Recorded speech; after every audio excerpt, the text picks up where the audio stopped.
Yes people, what is happening? I am BA, back once again with another reaction in the Wire series. This is episode 3 of season 4 and it is called Homerooms. Last few episodes we've just seen really a lot of build up for this season and that it's now clearly going to focus on the school system. First of all we had Bubbles and the new boy that he's got pushing around his one-stop shop, needing to learn math in order to expand their operation. So I'm assuming that kid is going to get enrolled into Presbalewski's math class. On top of that, we're following Weebay's son Naaman and Randy and all of those guys, and they're both getting into the boxing gym, but I've got a feeling they're going to be going back to school as well. You can tell we're going to be focusing on these kids a lot this season, and I like the way they've set it up so that Presbalewski is there, you know, as a character we already know as well. It's very cool. Cutty's got a little bit of drama to handle at the gym, but it's nothing he can't deal with. In amongst that, he's getting to see the fruits of his labour with everybody getting better through training, and he's got his pick of the bunch with the mums because they all fucking love him, and I guess he just needs to choose which meal is cooked the best or which one of them he finds the hottest, and he's got himself a little ting. Good on Cutty, he's definitely landed on his feet. And the focus of the major crimes unit shifted to Marlowe, but Marlowe's being so savvy with these executions behind these boarded up doors, they can't link a murder to him. They're actually starting to think he's quite a soft-core target because of the lack of murders. Oh, if they only knew what was behind those boarded up doors. I'm assuming at some point they're going to find out and it'll be a huge shock. The murder rate will probably spike as well. But until then, Marlowe seems to be, I don't know, handling things very calculatedly, as he always has up until this point. And basically he just runs shit now. The two characters I want to see is Omar Little and Avon Barksdale. Where are they at? I don't know, but I fucking hope they pop up in this next episode. I cannot wait to see them back in the mix of this show. And of course, Tommy Carcetti is still in his run for mayor. He is being very negative towards everything to do with it just now, even though in my opinion, he body-bagged Royce at the debate. So hopefully that debate will sway the numbers more back into a competitive fixture, because obviously the last few episodes he's been so defeatist and 100% certain he has already lost this. Elections are won and lost in the hearts and the minds of the people, and as long as they are still open, you have the chance to change the perceptions of these people. You're only out when you think you're out, so he needs to switch his mentality if he actually wants a chance of doing this shit. I wouldn't rule Tommy out yet though. He knows how to play the game. He's using everything he can to his advantage, and I just feel like somewhere he's going to pull this shit out the bag. I really hope Tony, his friend he fucked over, wins. I don't want Royce to be re-elected and I don't want Tommy to win. I have a feeling though, Tommy's going to win. Surely we're not going to follow this character in their whole rise and attempt to become mayor, only to see them stumble at the last hurdle. We've been following him for a whole season now, we know what his intentions are. It would just seem almost strange storytelling to it be a story about a guy that wanted to be mayor, unless of course they were just trying to shine a light on the further corruption that trying to get a position like that would have. Regardless, I can't wait to get into this shit, so this is episode 3 of season 4, Homerooms. Let's check it out and see what it's saying to it.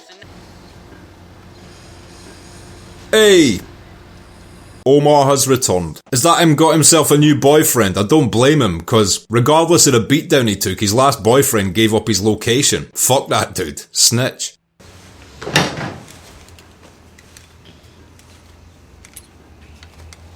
That is a big fucking gun. That caliber will take someone's head clean off.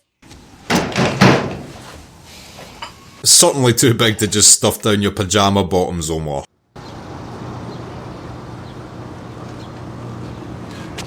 Man, I love the connotations that these boarded up houses have now. You just don't know which one hides a body. Since that little story arc of seeing Snoop and Chris in the last episode.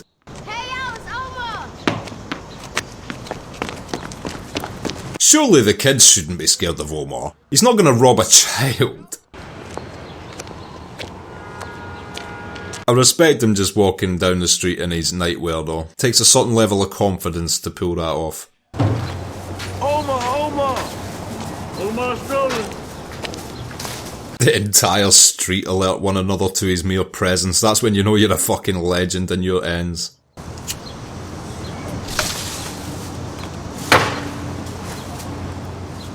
He doesn't even call out anymore, he just stands and waits patiently with a cigarette. I don't even want this, man. Why not? It ain't what you taking, it's who you taking it from, you feel me?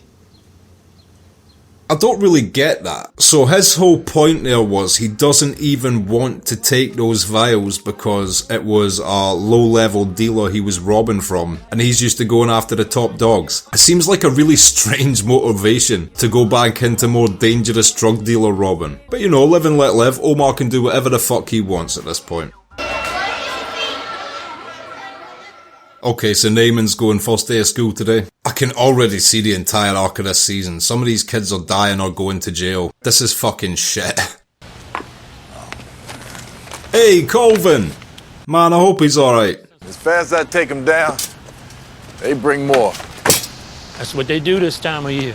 Yeah, they love their graffiti during election time to the mayors. You good with it? Well, ain't the Hopkins gig, but it'll do. Pulling 52. Good bennies. That take-home car? Nice. It's a decent car. They got a grant. Big money. Just stop. $500,000 to look at repeat violent offenders. Clinical intervention. Now, Colvin would be excellent at that job. I really hope he pursues that. That's a great call by the Deacon. AKA Little Melvin. A wicked dude, don't worry. Pistol whipped a guy in 2004 or something for a $500 debt. I respect your swag, Melvin. No black tops, pandemic. Damn, that pandemic shit seems to be popping. That's all they've been talking about this season. What happened to WMD? I thought that was the bomb. It's my boy, right? Ain't take no handouts, but he working for it. See what I mean? These niggas made a little something out this corner. Uh-oh, they better leave Bodie the fuck alone. He's so unprotected. This spot all built up and shit. We need it, yo. Yeah. What? Two choices. Start taking on packages or you can step off. Fucking hell. Fuck off, Marlowe. Literally putting him in a position where either he snakes Avon or he has to leave the corner. That's some fucking bullshit. Wanna know more about that boy right there?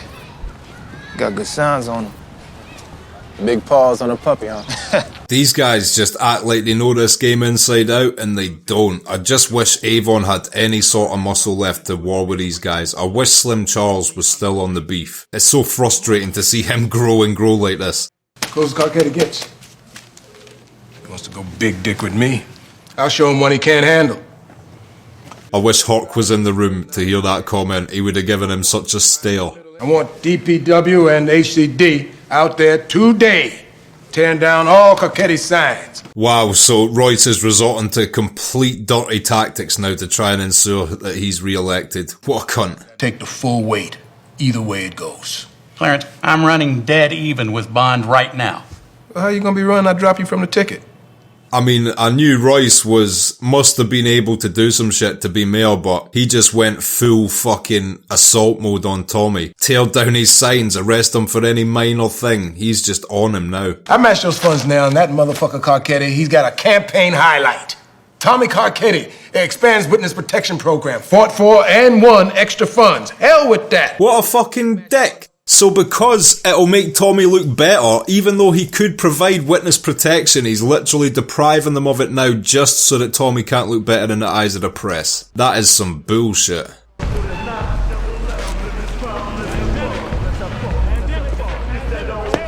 I'm slightly confused with that picture. That chubby dude who was next to Bodie works for Marlowe, because he was the one that told that guy to go meet Snoop round by the park. Y'all could take what y'all paid for and walk away, or just walk away with nothing. Motherfucker refund. No, nigga, I paid for 3. And you need to rethink what putting a hand on me's gonna get you. I like how this dude carries himself. He's made for this game. Yo, hold on. He's good. He is very good. He's got so much potential in this game, this kid. Even though it's a horrible thing to say, like, I hope he gets a job and doesn't deal drugs. But if he continues to, he's got promise, is all I'm saying. Tomorrow's school. Come on, man, what the fuck you wanna go to school for? What you wanna be? An astronaut? A dentist? A pay lawyer, nigga? Ah, Bodie's been such a horrible influence on him right now. Specifically targeting the competition. That's so fucked. DPW is handing up the sidewalk right outside our door. You really pissed him off. Guess I did, didn't I? Yeah, like, things like this won't put Tommy off. He'll know that he must be fucking with Royce for him to resort to tactics like this.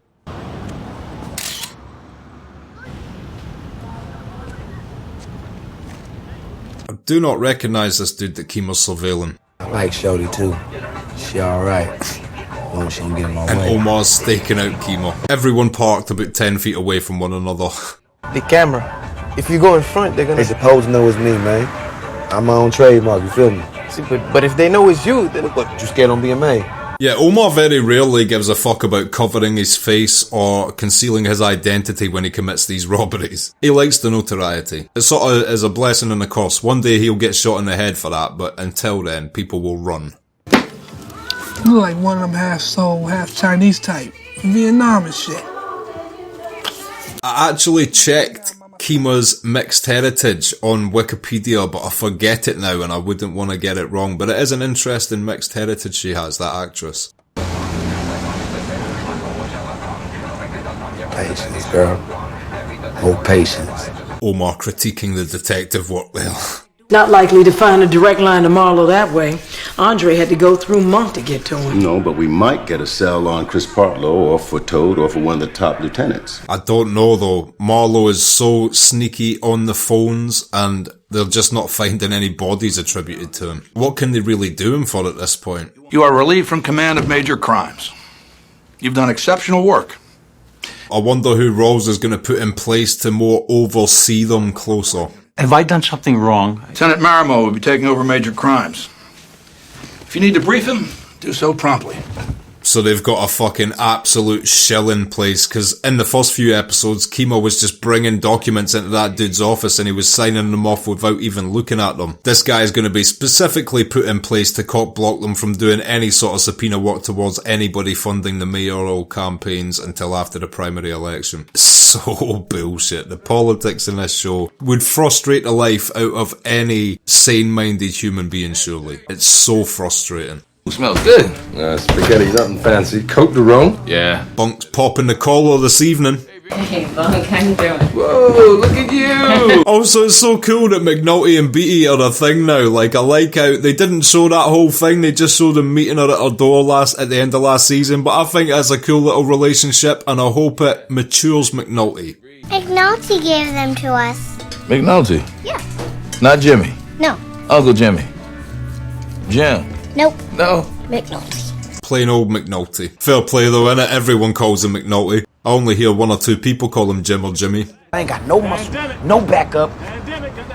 Shit, man, yo, if this was the old days... Yeah, now, well, the thing about the old days, they the old days.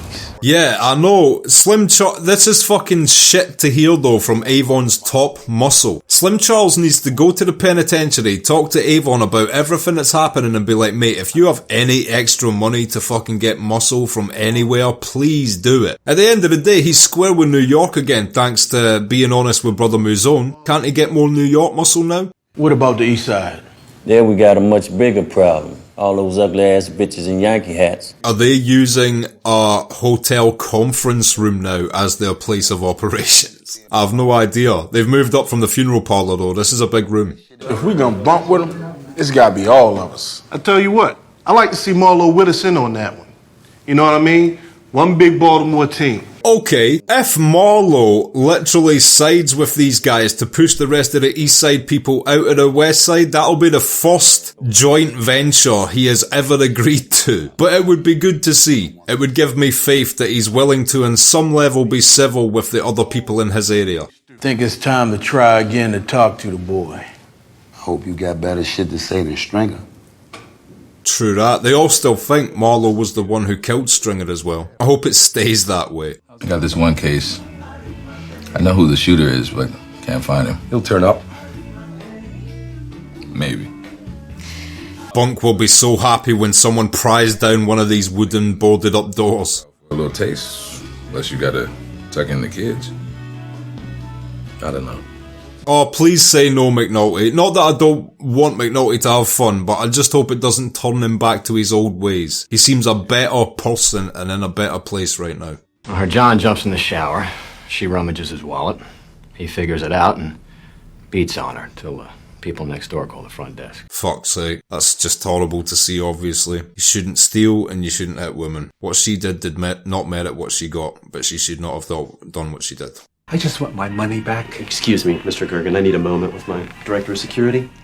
Oh, please don't tell me there's some fucked up politics here as well, where they're protecting this guy. Mr. Colvin, this is not acceptable.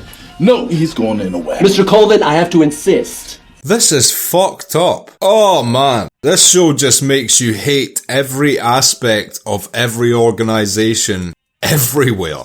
Jesus Christ, Wire. Thank God you only stopped at 5 seasons and didn't start going into like the medical district and like other fucked up flaws. I just hate the world after 10 seasons of The Wire. In a good way. They are justified in their criticisms, but it brings a focal point to things that I guess you generally try not to think about. Not that we're not all aware there's fucked up shit going on in the world, but, you know, it just reminds you and rubs it in your face how fucked up it is. And it just creates such a feeling of like, oh my God, can we not just set fire to all these people? Maybe I'm alone in that, but, you know, that's the feeling I get. That was almost against character for Colvin, to take her cuffs off and not just like say, shove your job up your arse, mate, because you would have thought Colvin would have stood his ground in that matter. I like the way you think. Yeah, you too.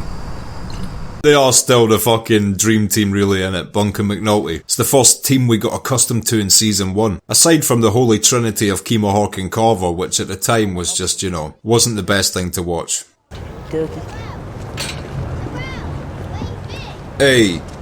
You know what, I really like how these guys, like, they break Dookie's balls, but he's part of them, he's from their area, wherever they go, they're now an army, and he's part of it, and they protect him. Look at all these big-ass 8th graders out here. Look like some 6th graders gonna get banged. Yo, come in here, I wanna show y'all something. Weebay's wife's an interesting character, I'll tell you why. Because think of the type of person you would have to be to like have a long-lasting and loving relationship with an absolute maniac like Weebay. I would have loved to have seen like what she was like in her 20s and shit. She would have been an interesting individual, I could imagine. Word, the dude could be playing you. Like this one, instead of hot, it could mean like bitch. Or something, and like this one, it can mean like pussy. Who was the celebrity that went to, it was either Japan or China, and they got a tattoo and they thought it meant something and it came back it meant like noodles or some shit? There is a celebrity out there that has had that happen. I'm a great admirer of this unit. Avon Barksdale. That was a 14-point buck you bagged. Oh, this guy seems like such a shill. Look how eye-rolling they already are. I want to be briefed every step of the way. Questions? I already miss new passive lieutenant. That guy was just signing his name for fun. I swear he thought he was just a celebrity getting brought autographs. Yeah, I'll do another 2. There you go, Kemah. She's my biggest fan. Yo, Michael, who you got? Oh, is that his little brother? So that's Michael, that one, the one that didn't take the money, and he's like the most independent of the children. It's cool when you see a kid who's still like strong, independent-minded at that age, obviously, because most people are such sheep, even as adults, let alone children. Where's your fine take-home car? I took home. Oh, fuck. He's not been fired again, has he? Yeah, he has. That's cool, though, so he's gonna do this thing, Little Melvin, the deacon was suggesting, is that going to bring him into the same space as Presbeluski at the schools? Because I believe it was some sort of grant for something to do with school stuff. First-time offenders. I'm hoping it ties them together again. The 2 outcasted cops. I see you, Quantel! I see you too. Both would be terrible hide-and-seek players. Yo, what up, Tony? You back from war? Ah, damn, man. At least they get a bit of banter with a police officer. That's one thing you never get in Scotland, regardless of the roughness of the school. And trust me, there are some fucking rough schools out there in Scotland, but you never get police presence in a Scottish school.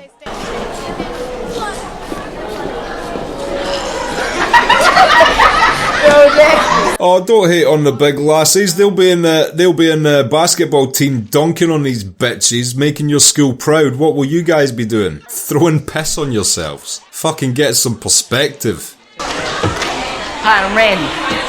How you doing, Randy? Okay, let's do a classroom assessment. How good has Presbeluski got this classroom looking? Oh, of course, look at that. Absolutely pristine. I bet if he had time he would have repainted the desktops as well. Okay, good morning. Okay, this is the hard part. This is the hard part. Let's see how he does. I'm your homeroom teacher, obviously. My name is Mr. Presbalewski.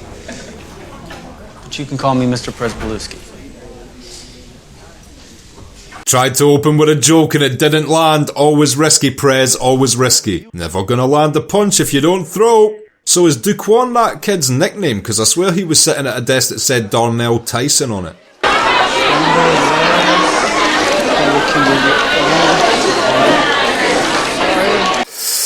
Oh, I hope Prez is able to handle his temper. I'm curious to see as to how he handles himself when things get stressful, and it looks like it might be a bit of a rough first day for him. Crystal Judkins, you're not listening. Crystal? I look like Crystal to you? I'm Charlene. He's put all the names in the wrong bits, I think. Everyone, I need those bus passes back. Hold on. Whoa, everyone stay where you are. Stay where I need those passes back. It's just a low-key, calamitous first day. Nothing major happened, but it was enough little micro fucking things going wrong for it to be like, oh shit. Randy! Was that Randy pocketing them hall passes? You'll get the hang of it. That's a passing grade for me for Presbalewski for his first day because he didn't flip his shit. He took his little chair trip, his bus pass drop, getting the names wrong, took it all, didn't flip his shit. Didn't draw a firearm and shoot anyone, so you know, it's a step up. Coming in, okay? Can you blame Hawk for knocking that many times? Fucking hell, Royce. I've got a feeling Royce isn't going to fire him. He just wants to do what Valchek said and like feel him out. If I do good here, they'll reach down for me. Next year, huh? I mean, for some things, that's a long time to wait. Is that his way of saying he wants him out of here? Where are you on the list? 32? I thought you were going to say something like 60. You know, 95. Oh man, this is just gonna lead to Hawk again getting a promotion. This is ridiculous at this point. This is unexpected. Don't mention it. The double meaning of that sentence was genius. Much respect to the wire writers there. Touché, Mr. Royce. Give me my sergeant's badge. I need to change my seat, because this boy has smells like a garbage can.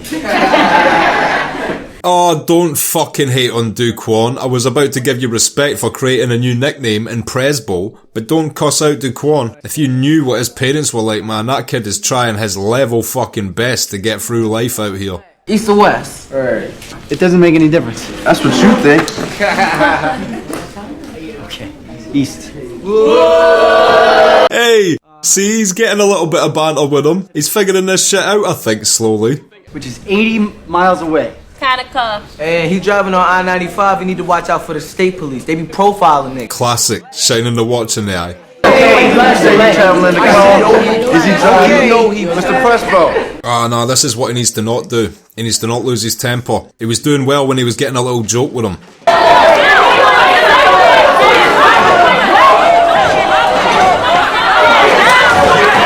It's all going bad again. Is Randy bouncing early because he's got the hall passes as well, so he can just like ditch the class if he wants.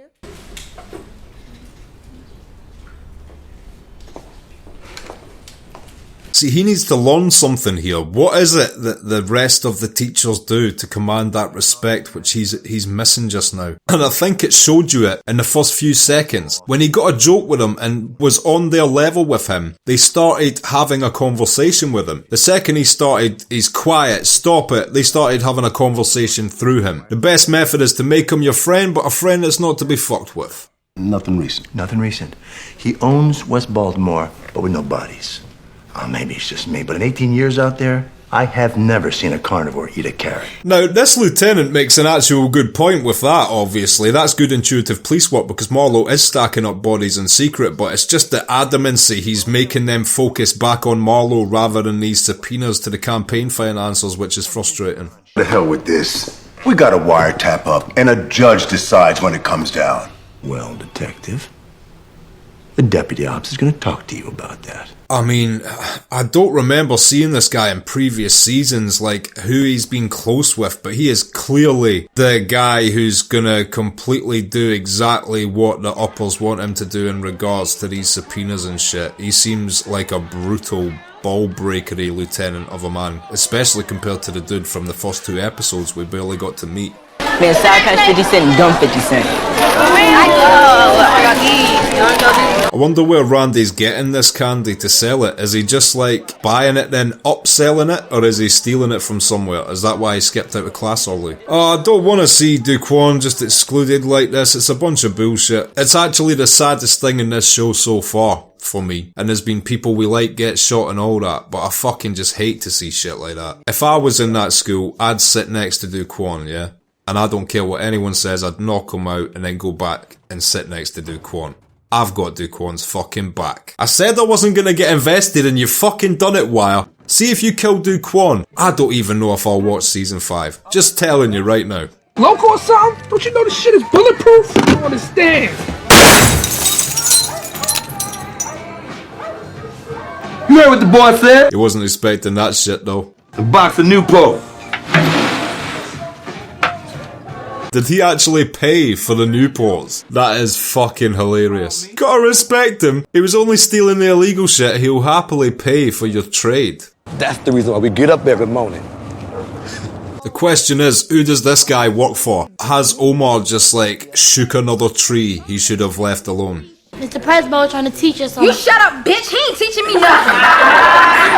So difficult to manage. I sympathise with full-time teachers. It must actually be fucking brutal with all the varying personality types and home issues and all the different shit that, you know, the individual has in their life, and then put them all in a room at an age where their attention spans are shit. Especially thanks to things like TikTok, which has reduced the human attention span to record levels. Our attention spans are receding due to media being shortened. It's the reason why I quick cut between the shit I say and I don't leave them 3-second silences, because you lot will switch to another video of someone fucking doing a backflip dance off the edge of a building singing a weird pop song or something, do you know what I mean? I jest. Not my people that watch my shit, but you know all them other people. They would do that shit. You guys are cool. Your duties would be to perform as a field researcher, liaison operating in the urban environment.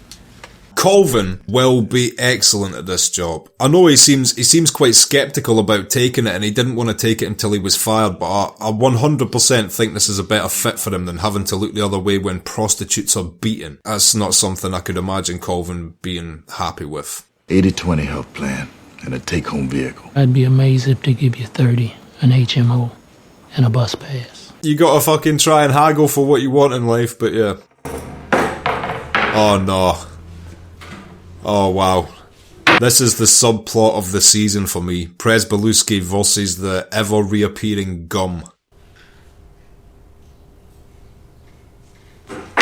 But see, that'll be encouraging for him. Just one person paying attention and shit. That'll be slightly discouraging for him, someone saying fuck Presbo, but still, at least he's got a new nickname, do you know what I mean? Presbo sounds kinda gangster, man. Can you imagine him as part of Bodie's crew? Hey yo, Presbo, get the re-up. You call the reporters? All 3 channels and the Sun. So, did you call the reporters? Is Tommy trying to make a big deal about, is this the witness's funeral, I'm assuming?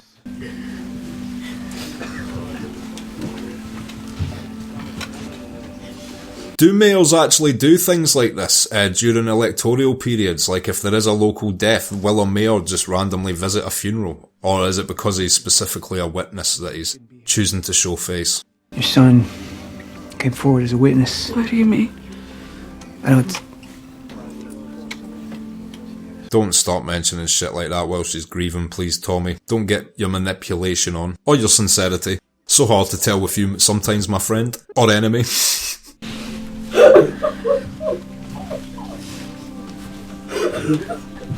Yeah, that was your fault, Tommy. Parents' worst nightmare. Don't know how anybody can go on after this. And me neither. 100%. I mean, I tip my hat to all the people out there who have lost a child and managed to soldier on through life. Brutal. Unnatural order.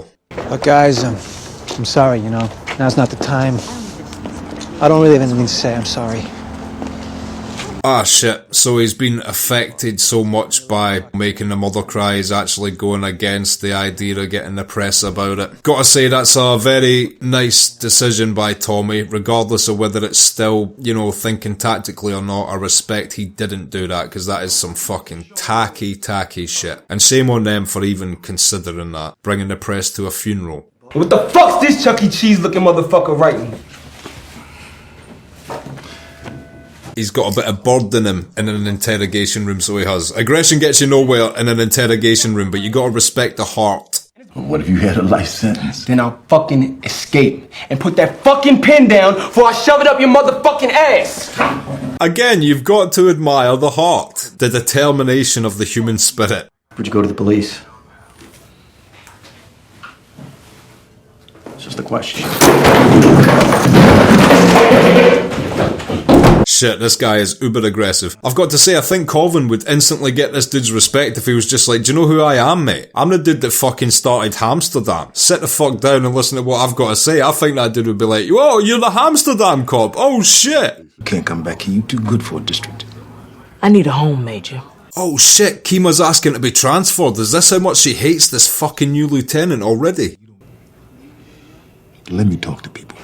Technically, Daniels can do something about this. The problem is, okay, so now I believe he outranks the lieutenant who is head of the major crimes now, but he still doesn't outrank Rawls and Burrell, who are the ones enforcing this lieutenant to stop them from looking at these subpoenas. So as soon as Daniels tries to stop that lieutenant, which he technically can, he'll be outranked and stopped himself. In your final court report, it would be prudent to tell the judge the investigation hit a dead end.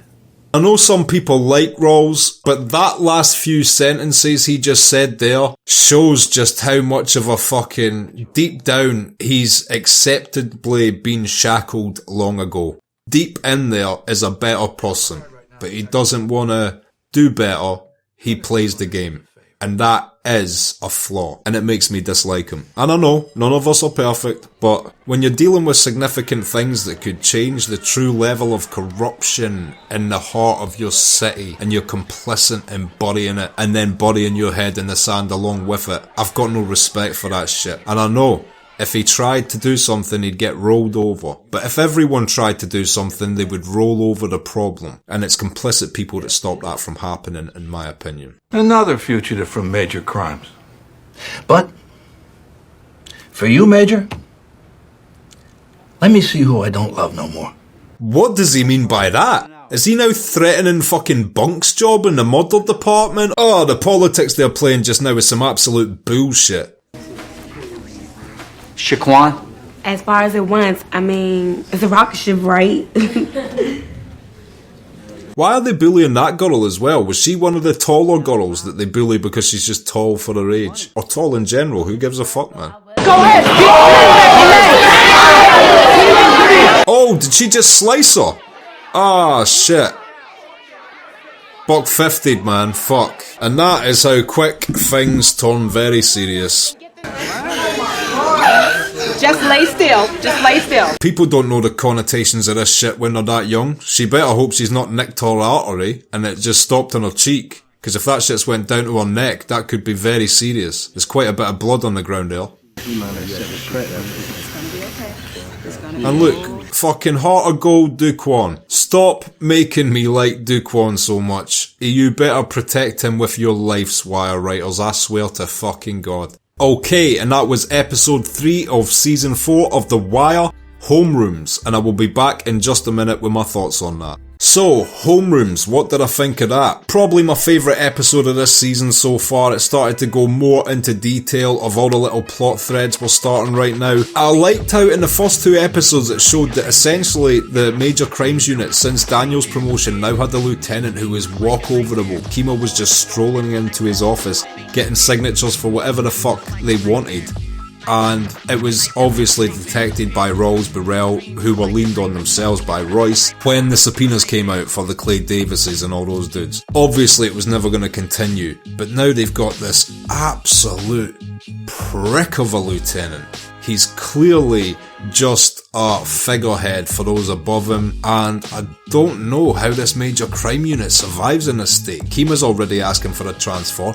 Rawls already said there was another person who left the major crimes unit who just got a job in murder. I wonder if that's that dude. I don't know that guy's name still because he never seems to be there too long, but he's always there. You know the guy that was undercover in season 1 and did some undercover work last season as well? I wonder if it's him or someone else is left to go there. I think that's maybe me done with Rawls. He does to this day have likeable qualities, but where he stands mentally is a bunch of absolute fucking bullshit I just can't get behind. I'm a principled person, and just on principle alone I think he's just solidified his piece of shitdom for me, which is a shame, because he does have redeemable qualities, unlike some characters in this show. And then Herc, the fucking man who fell upwards, the man who doesn't need to walk upstairs, he trips and falls to the top, seems to be getting another promotion, and he's going to get his sergeant's badge thanks to Royce having him sort of in his pocket. Well, they symbiotically have one another in each other's pocket, kinda. Royce can get him fired. He can tell everyone Royce likes getting his dick sucked off his secretary. I suppose they both have a little bit of batting power there. Royce is clearly going to fast track him now as long as he keeps his mouth shut. Herc will keep his mouth shut. Make sergeant. I mean, the sky is the limit for this absolute buffoon. If The Wire isn't frustrating you by showing you the flaws in all these systems and the political bullshit and that, it's just reminding you that fucking nice guys finish last. Wow. This show just corners you and whacks you with body shots until you're like, alright, I get it. I fucking get it. I'm getting beaten up from all angles here. On top of that, they're setting up some really likeable kids who are probably going to get shot in the fucking face by episode 12 or something. I see how you roll. Wire. People think George R.R. Martin's cruel. George R.R. Martin is nowhere near as cruel as David Simon. George R.R. Martin rubs his hands with glee, knowing there's a cruel bit coming up. Like, oh, it's been a season and a half of great, victorious, heroic shit, but there's a little cruel scene coming up, aren't I so cruel? The Wire is just like, life is shit, your city's shit, your police are inept, your politicians are corrupt, dumb guys will get the best jobs in the world, and if you give a fuck in any way, you will finish last, get your pension stripped, and end up with fucking nothing. Have a nice day! Two completely different levels of savagery operating here. George R.R. Martin, if nothing, is a gentleman and a man of civility after watching The Wire. And yeah, it ended with that fucked up scene. I mean, Prez Belusky was having a hard time in general maintaining this class, but those two girls were having some bickery thing. The whole episode, and it just shows how quickly something can escalate. Kids don't know what the fuck they're doing at that age, so it's so easy for someone to just be at home one night, be sad, not understand the repercussions of life and death and shit, and see a razor blade and watch a movie or something where the badass handle shit their own way. Not to say art creates, violence. People are always going to be violent. If anything, art just makes violence more creative. Paraphrased from Scream slightly, but it's a very good point. So, it's nothing for someone to be down in the dumps, spot a razor blade and be like, I owe it to myself to defend myself and let people in life know they can't do this to me. Tomorrow I'ma bring that shit in, and if she says one thing, I'ma just buck 50 her. See what she's got to say now. And I don't endorse that at all. And I never want to see that shit. And it's horrific. And it happens in the UK because knife crime is so prevalent in major cities here. It happens in London every day. Happens in Glasgow every day. I read a fucking article the other day. There was 5 stabbings over the weekend and shit. It's grim. And it's all the time. And I'll tell you what, it's almost a part of culture. At least, I know me and all my friends in Glasgow know. If you pay attention to people as you walk around the central shopping district of Glasgow for, a few hours, you'll notice something. You'll notice something you don't see many places. It's a strange amount of adult males with severe facial scarring from razor blade and or knife attacks. It's a horrible thing. As much of a downer as that last scene was, it was a great episode, and also great to see Omar back doing his thing. I haven't even had a chance to mention Omar. He's fucking still robbing fools, being industrious as always, and the only thing I wonder about that storyline with Omar this episode is, I wonder if that guy in that shop gets his package from someone Omar shouldn't be fucking with. And by that I obviously mean Marlowe. The last thing I want to see is Marlowe and Omar beef, because I've got a feeling it might not end well for Omar. He has spent his entire adult life prodding the bear, and if he keeps doing it, his story arc ends in death. because Chopper Reed is an anomaly, okay? Don't look at Chopper and think, oh, people rob drug dealers and get away with that shit all the time, it's cool, it's Robin Hood. Nah man, in real life, if you're a drug dealer robber, first of all, it's classed as being the lowest of the low. I can tell you this from my own knowledge of people I know in certain cities who are part of criminal enterprises, and there is no one sneered at, spat down, except snitches, but just above snitch is people that rob you for your product. Gangs that rob people for their product are seen as the lowest of the low and are instantly dealt with in real life. These people don't have long careers. If they want long careers, they will do what Omar didn't want to do and rob waste men. If they try and take product from any of the top people moving product in their cities, they die. This is the reality of the Omar's character. So I hope he does not keep doing this, because I've got a feeling it might end in his death if it does. And I want to see a few of the guys I like in this fucking show walk out at the end of season 5 like that was shit, but at least I'm still here. At least give me that. Please. All in all though, a great episode. If you've liked this video, click like, subscribe to the channel to see more videos like this, ring the bell to be notified as to when they drop, anything you want to talk about, comment down below, and share this video around to anybody you think might appreciate it or want to watch this series along with us. My Patreon link is down in the description. If you become a patron, you get access to exclusive polls and posts and blogs. You get access to these videos I put on YouTube a month and a half in advance, and you also get access to my full-length reactions. So everything I react to, the full-length version is on Patreon. You sync it up with your copy of the show and or movie, and bang, we are chilling, watching whatever together. So consider becoming a patron, it helps me and the channel out so much. And until next time, I have been BA, peace.